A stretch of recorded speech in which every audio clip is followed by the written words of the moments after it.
race scheduled to get underway at 8 a.m, it was an early start for teams as they prepared for what was going to be a tough day at the office. Only 1 second separated the first two cars in the production vehicle category, and that set the scene for an explosive start to the day. It's tight. It's going to be exciting, you know. It's a bit damp this morning, so which makes it a little bit tricky. For the first hour or two, there's not too much wind, so yeah, it's going to be exciting. It was going to be a tough day for production vehicle championship leaders Hannes Grobler and Henny Terstegen. The disappointing prologue left them 12 minutes behind the leaders. Yesterday wasn't our best day. We had a puncture and then we bent the rim on the inside and we didn't realize it immediately and the tyre got stuck. The bent piece was behind the caliper and we were struggling to get the tyre off, but eventually we lost about 8-9 minutes in that process. But oh well, today's a long day and we'll see how it goes today.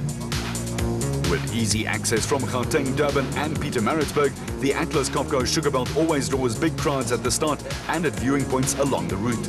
Off-road racing is a family-orientated sport and relatives, friends and enthusiasts mingle with competitors at the start, and tension starts to mount as the minutes tick by.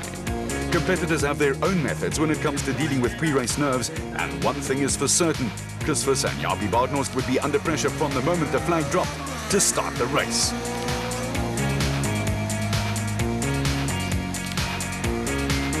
The two lead cars were hardly out of sight when Duncan Voss and Rob Howie set off in hot pursuit, with Alfie Cox and Jürgen Schroeder only seconds behind the Team Castrol Toyota crew.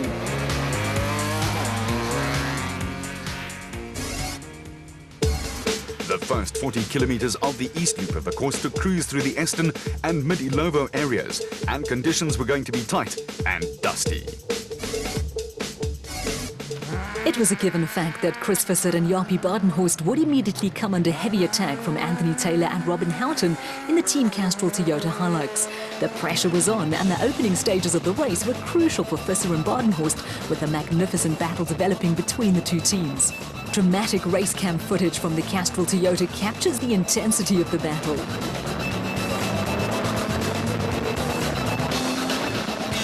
The race cam footage also emphasizes just how difficult it was to overtake with all the high cards held by the crew in the lead.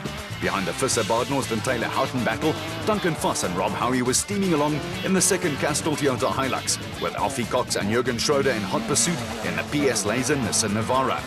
The Navara was especially built for this year's Dakar Rally by the all-speed operation run by Glenn Hall, who's now in charge of the Castrol Toyota off-road and rally teams.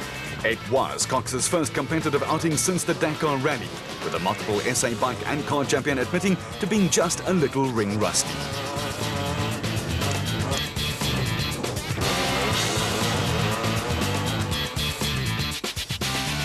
There was no shortage of vantage points from which to catch the action, and there was plenty of that. Karl-Heinz Silwaltz and son Quinton started the day with a 33-second advantage in the special vehicle category, and had Adenko 400 winners Shamir Variawa and Siegfried Russo trying to close them down. Silwaltz Sr. first won the South African Championship as a co-driver to brother Herman in the mid-90s, with the brothers then taking a lengthy sabbatical from racing. They returned more than a decade later, with Karl-Heinz again winning the championship, this time with son Quinton in 2008. And taking the family aspect a step further, Herman is now partnered by his son Richard. Former SA champion Shamir Variawa and Siegfried Russo are flyers. There was never any doubt the Total Motorsport crew were going to take up the chase, although starting sixth on the road behind the Silwaltz meant that they would run into the pockets of dust. Behind the Total Porter, former champions Neil Woolridge and Kenny Scholthammer were looking to make it two in a row in the diesel-powered Ford Racing Ranger TDCi after their historic win on the Toyota Dealer 400. Woolridge lives in Maritzburg and on the Sugarbelt faces a little extra pressure and carries high expectations from family, friends and business associates. Woolridge and Scholthammer have been together in the Ford Racing Factory team for nearly a decade and share a unique record, with both having won the legendary Roof of Africa on 2 and 4 wheels. There were also high expectations where Gary Berthold and Andre Vermeulen were concerned, but the event was about to turn into something of a nightmare for the Atlas Copco crew. Reigning special vehicle champions Evan Hutchison and Achim Bergman were looking comfortable in the motorbike bat with a good points haul top of their agenda. Behind them, Ramon and Maret Besadenhout had also made a strong start to the race and were being chased by Mike Whitehouse and Matthew Carlson, who were looking to extend an already impressive reliability record in the X-Factory Nissan Navara, now being campaigned by the Regent Racing team.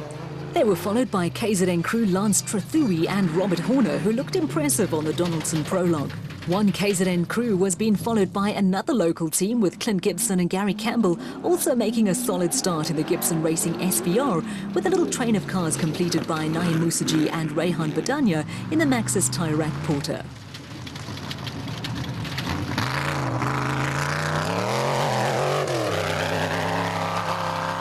Going off the beaten track to watch off-road racing is one of life's little pleasures, and the action in Class B was hotting up. Special Vehicle Championship leaders Johan van Staden and James Rousseau were still out in front in the Atlas Copco Bat, but Mark Corbett and Rudy Balzar moved into second when they flew past Cape-based Johan and Dion Besaidnout in the Adenko Bat.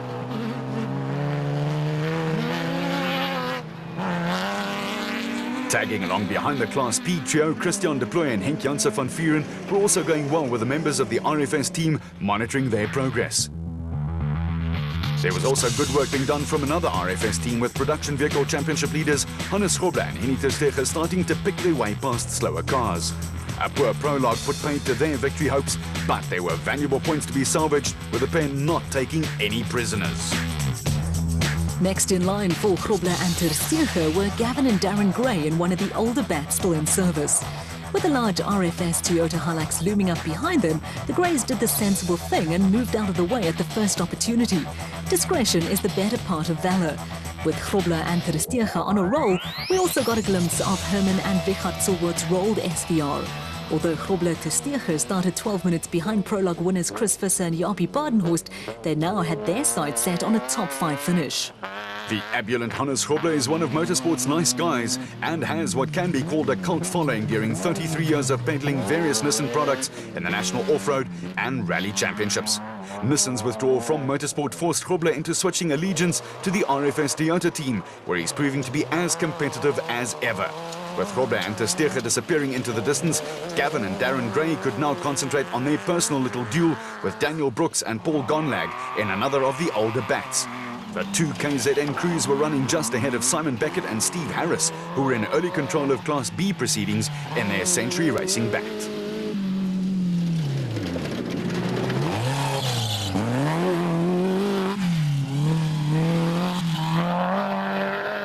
The Transcorp Ford Ranger in the hands of Graham Leith and Mike Lawrenson was going along steadily enough, with the crew making their first appearance of the season.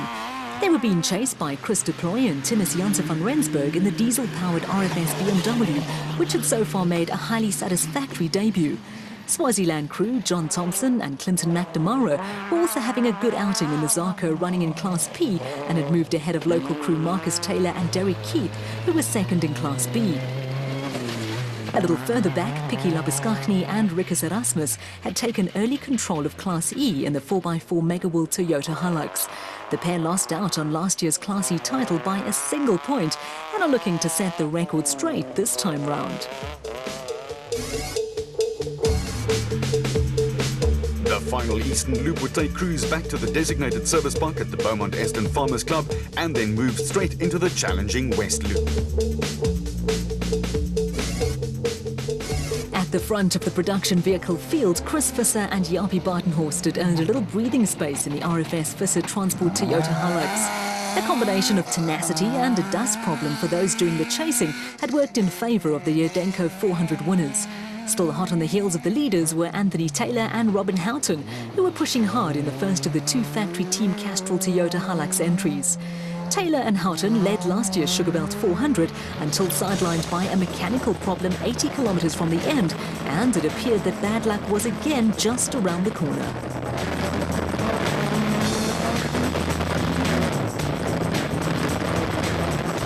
With the end of the first loop in sight, it all went rather pear-shaped for Taylor and Houghton. The Castrol Toyota Hilux lost all ability to brake when a pipe snapped.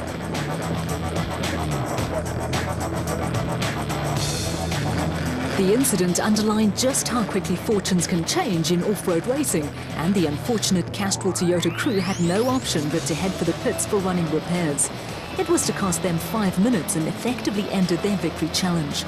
The spotlight now shifted to Duncan Vos and Rob Howie in the second Castrol Toyota Hilux, with the pair a minute and 40 seconds down on Visser and Badenhorst. Next up were Alfie Cox and Jürgen Schroeder, who were having a solid run in the PS Laser Nissan Navara. In a long and distinguished career on 2 and 4 wheels, Cox has won more South African titles than any other competitor and holds the distinction of winning ABSA off-road championships in both the special vehicle and production vehicle categories.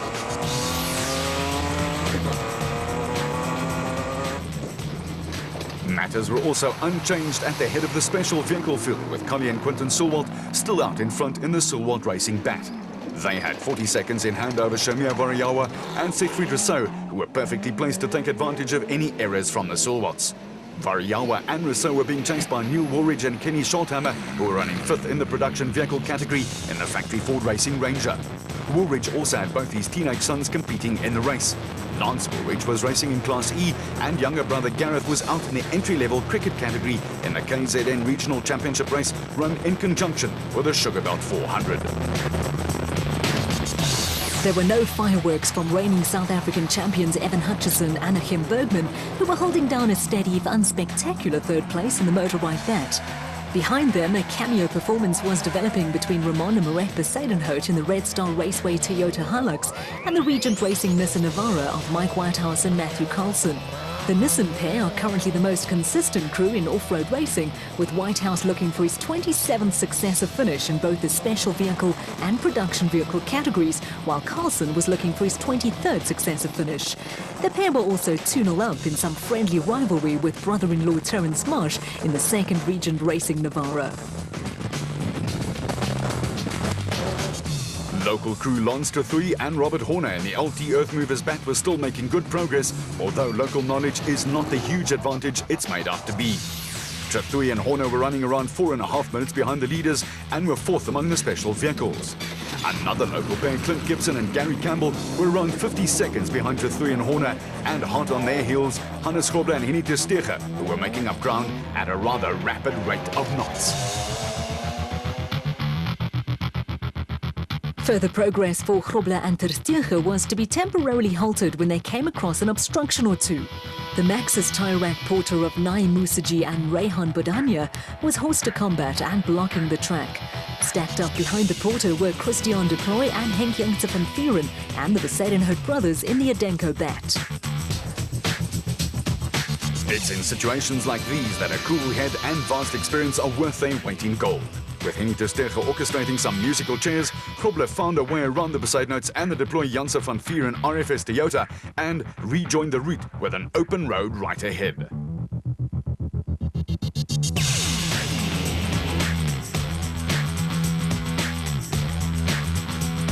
Grobler and ter Steege then picked up another place when they went past Class P leaders Mark Corbett and Rudy Balzer in the Century Racing CR3.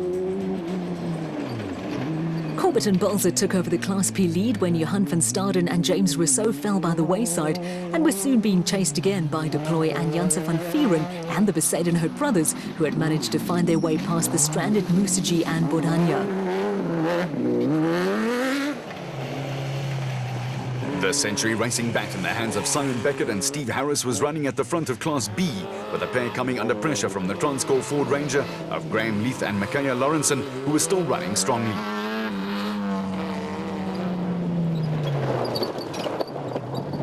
Also going well was Swaziland crew John Thompson and Clinton McNamara in the Zarko, as well as Marcus Taylor with Derry Keith, who was second in Class B in their JRE. A little further back, Class E was still being dominated by Pikkie Lambeskagni and Rikus Erasmus in the 4x4 Mega World Toyota Hilux.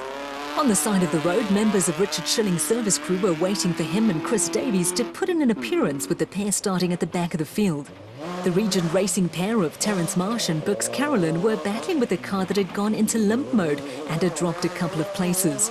Chasing after them were Glenn Gibson and Rolf Francis, who were running strongly in the Gibson Racing bat in Class P. Also moving up were Archie Rutherford and Craig Doubtfire, who picked up a place when a regional competitor kindly moved out of the way for the Regent Racing team.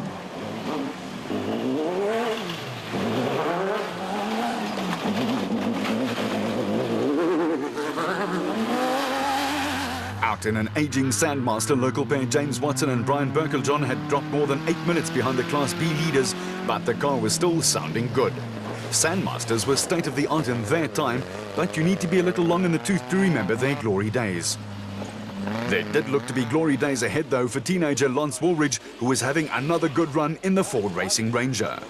After a maiden national win on the Toyota Dealer 400 in Mpumalanga, the Pietermaritzburg teenager and the experienced Ward Huxtable were chasing after a second-class E win in a row, but had Pikkie Labaskagni and Rikus Erasmus ahead of them. At the end of a first loop full of drama, Chris Visser and Yapi Badenhorst still led the two Castrol Toyota entries, with Anthony Taylor and Robin Houghton in the pits for running repairs.